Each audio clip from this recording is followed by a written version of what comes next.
Okay, so welcome. So I just want to go over this trade I took today. I took a loss today on EU and most of my bias was right. It's just that I picked the wrong POI and I didn't really even pick a POI. So it's a bit annoying. I'm not going to lie, but it is what it is. So EG is bearish. So Euro is the one to short. And plus today is bank holiday.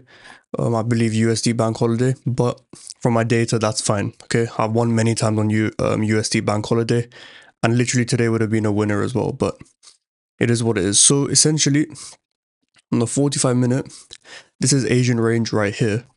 45-minute, this is a really nice POI.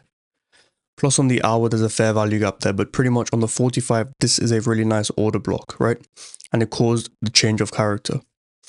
So that is the POI I should have been looking at. But instead, I entered right after we were sweeping all of this liquidity.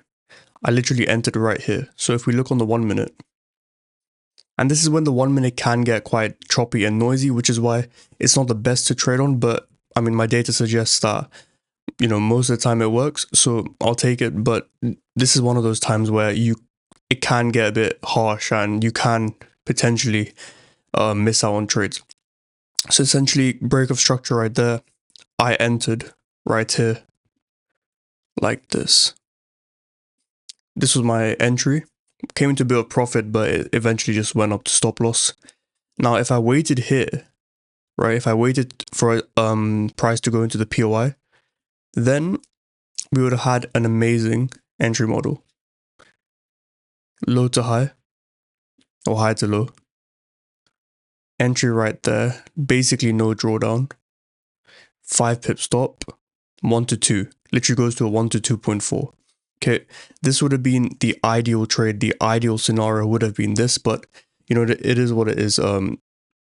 Quite annoyed about this, to be fair. But you move on, you learn from this, and you come back stronger, I guess. So that is it for today. This is the trade I took. Well, this is the one I took, and this is the one I missed out, which would have been a winner, but something to journal and come back stronger, basically. So that's it for today. Happy trading and stay safe.